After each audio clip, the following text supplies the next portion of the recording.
नागपाल ने साधा दानिश अली पर निशाना। उत्तर प्रदेश के जनपद अमरोहा से पूर्व सांसद देवेंद्र नागपाल ने प्रेस कॉन्फ्रेंस के द्वारा मौजूदा सांसद कुंवर दानिश अली पर कटाक्ष करते हुए बताया कि वर्तमान सांसद कुंवर दानिश अली भी कभी गंडासे के विषय में बोलते हैं तो कभी टीपू सुल्तान को अपना वंशज बताते हैं। इन सब बातों में कुछ रखा नहीं है। मैं तो उनसे यही कहूंगा कि मैंने अपने कार्यकाल में जो बड़े बड़े कार्य किए हैं वह किसी से छुपे नहीं हैं। गजरोला के अंदर, अमरोहा के अंदर, अतरासी रोड पर, बदरके से गढ़ विधानसभा के अंदर मैंने 3 फ्लाईओवर अपने कार्यकाल में बनवाने का काम किया है। तमाम कई सौ सैकड़ों प्राइम मिनिस्टर रोड प्रोग्राम के तहत बनवाने का काम किया है। तमाम शहरों को विद्युतीकरण से जोड़ने का काम किया है। मैंने जनता के बीच में रहकर लोगों की जन सुनवाई कराने का काम किया है। मैं यह कहता हूं कि मुद्दों से भटककर इधर उधर जाने की आवश्यकता क्या है। सीधा अपने जनपद की बात बताएं। यहाँ कोई राष्ट्रीय लेवल की बात तो हो नहीं रही।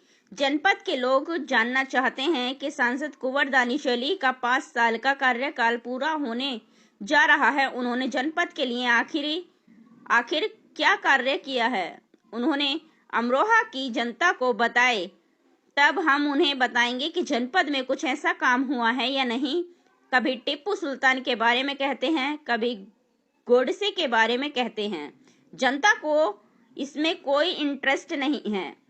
इस बारे में मुद्दा उठाना है और कार्य को क्रियान्वित करना, दोनों में फर्क है।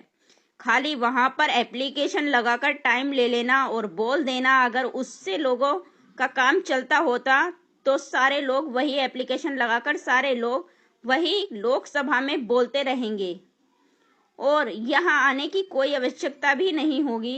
मैं कहना चाहता हूँ कि उन्होंने कितने मुद्दे लोकसभा में उठाए हैं और उन उठाए गए मुद्दों से कितने लोगों का भला हुआ है। देखने वाली बात यह है कि कुंवर दानिश अली केवल ट्विटर पर ही नहीं एक्टिव रहते, जमीनी स्तर पर भी नहीं है।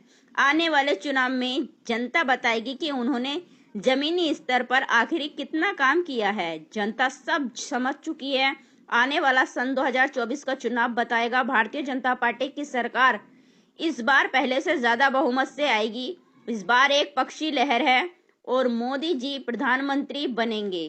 कर्नाटक में उन्होंने कुछ कहा है, गोडसे जी के लिए कुछ कहा है, क्या करें आप उसके बारे में, आपको जानकारी है? वो कभी तो गोडसे जी के विषय में बोलते हैं, कभी वो भाजपा के विषय में बोलते हैं, कभी आरएसएस के विषय में बोलते हैं और कभी अपने आप को टीपू सुल्तान का वंशज बताते हैं। इन सब बातों में कुछ रखा नहीं है। मैं खातिर यही कहूँगा आपसे कि मैं अमरोहा से सांसद रहा हूँ और अपने कार्यकाल के अंदर जो मैंने बड़े बड़े कार्य किए हैं वो किसी छिपे नहीं है। गजरोला के अंदर, अमरोहा के अंदर, अतरासी रोड पे जो बना हुआ है, उधर बदरके से गढ़ विधानसभा में जो बना हुआ है, 3 फ्लाईओवर का निर्माण मैंने अपने कार्यकाल के अंदर कराया।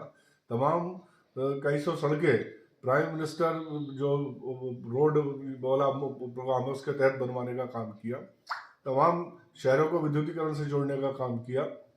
जनता के बीच में रह के उनकी सुनवाई करने का काम किया। मैं ये कहता हूँ कि मुद्दों से भटक कर इधर उधर जाने की आवश्यकता क्या है। सीधा अपने जनपद के विषय में बताएं। तो राष्ट्रीय लेवल की बात तो हो नहीं रही। यहाँ पे जनपद के लोग चाहते हैं कि 5 साल का कार्यकाल पूरा होने जा रहा है, इन्होंने क्या क्या कार्य किए हैं वो सामने रखें, तब हम बताएंगे कुछ काम हुआ है नहीं हुआ है। अब टीपू सुल्तान के बारे में पूछ के, गोडसे के बारे में बात करके, यहाँ पे लोगों को कोई इंटरेस्ट नहीं इन बातों में। सांसद जी, जो अमरोहा लोकसभा जो दानिश अली हैं, उनका ये लोग कहते हैं उनसे कि उन्होंने जो लोकसभा में अमरोहा के सबसे ज्यादा मुद्दे उठाए हैं, आप क्या कह रहे हैं इस बारे में?